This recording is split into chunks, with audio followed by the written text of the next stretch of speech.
Our God, the great communicator, to express through me. We come together to share ideas, to share love with one another, to improve the quality of our lives. So let's start with a spiritual checklist today. Number 1, love yourself unconditionally. Number 2, love God unconditionally. Next, have gratitude for all your blessings. Number 4, change all your negative thoughts. Number 5, feel and release all negative emotions. Number 6, know I am doing it more than good enough. That's true. Number 7, vision more of God's life for me. Number 8, you can't have a solution out of the same mind that created the upset, which I've said before numerous times. Number 9, be, do, and then have. Number 10, stop your self-criticism and self-judgment. And lastly, move out of your ego to open to your God self. Be your God self. So as I told you, I've started a series that's going to lead into the nature of our being. And there's aspects to it. We started off with spirit, a couple of talks. Last Sunday we talked about soul, the creative principle, or medium, and today we're going to go part 2. If you remember, I ended last Sunday's talk with this statement: we use the power of the universal mind every time we think. That's quite a lot, right? Think about that. So how do we use this creative principle? If, as we know and say through the law, thought is creative, we cannot say that our thought will create while another will not. We must admit that all thought is creative, according to the impulse, the emotion, or the conviction behind the thought. Our theory is that the medium is a universal, simultaneous presence. And in this presence, all of us live. And that whatever is known at one point in it is known at all points instantly.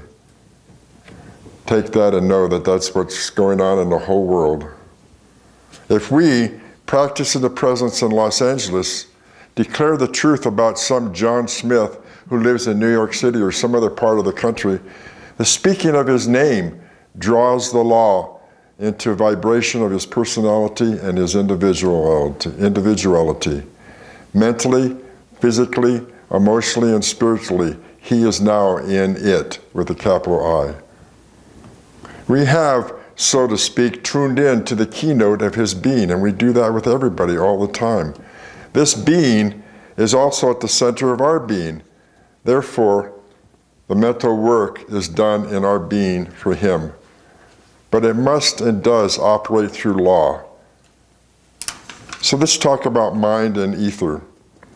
Ether means a couple things. One thing I know that means is we have the elements of ether, air, fire, water, earth. So ether is the higher element of air that vibrates at a really high level, because when we get down to earth and water, it vibrates low energy. But there's more to it. In an interesting article by Sir Oliver Lodge, in which he writes about ether and the laws of the physical universe, he says that no two physical particles really touch each other. No two electrons touch each other. They are all divided from each other by a space, which is relative to the space between the planetary bodies. And they never touch each other throughout their existence, other through the medium of the ether. Lodge calls the ether the cement of matter, holding something together. His theory is that just as the laws of attraction and repulsion, gravitation, adhesion, and cohesion operate through this ether, so there must be a universal mind, or a bigger one mind of creation that operates upon this ether and operates upon our mind. Or the bigger mind must operate upon the smaller mind through the medium of the ether. His conclusion is that mind and ether interact with one another. So our thoughts interact with one another. We think of the ether as a kind of universal subjectivity, the soul of the universe. Just as the ether of space is a medium for physical action, So this universal subjectivity is the medium for mental action. So we have a way to create through our thoughts and through our emotions and our physical body. This means, beloveds, that nothing or that everything that has been thought of at any one time in the history of man exists today in the subjective state of universal mind. Have you heard the stories about radio programs that have gone over the radio, and people hear them out in space when they're out, airline pilots or other people? Because this energy is still going on. I've talked to you before about how all of our thoughts go back into a space of memory, and our memory keeps coming up to us all the time. So any thought that we have still exists. So we need to be careful of our thoughts, don't you think? When we get into the field of mind, there is no past, present, or future. They all merge into the one medium. So how can spirit create? No one has ever plumbed or gone to the depths of either the conscious or the subjective life. In both directions, we reach out to infinity, and since we cannot encompass infinity, we shall always be expanding and enlarging our capacity to learn, to know, to experience, to grow. We do not need to ask why these things are so.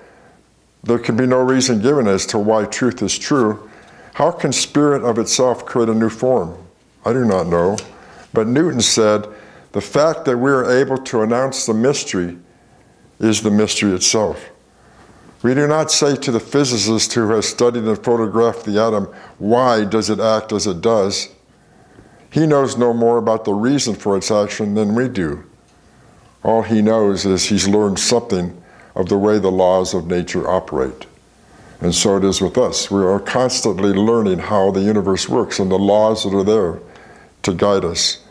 We do not create these laws of the universe and the principles, but we discover them and we make use of them. Like I talked about last Sunday, electricity was around here when Moses was here. Or you go way back, the opportunity for that was here, but they didn't know how to use it. Now we do. And there's other things that we still discover and use in our lives. So let us accept this position relative to the laws of mind and spirit and know that they're there, and what can we do with them rather than to contradict their existence. Before we leave the subject of soul, we should understand perfectly that it is impossible to divide mind, God's mind, the bigger M. There's only one mind, and you can't divide it and cut it apart. We speak of the conscious and the subjective, the self-conscious and the conscious, and the terms are confusing until we remember that consciousness is always unity, oneness with one another and with God.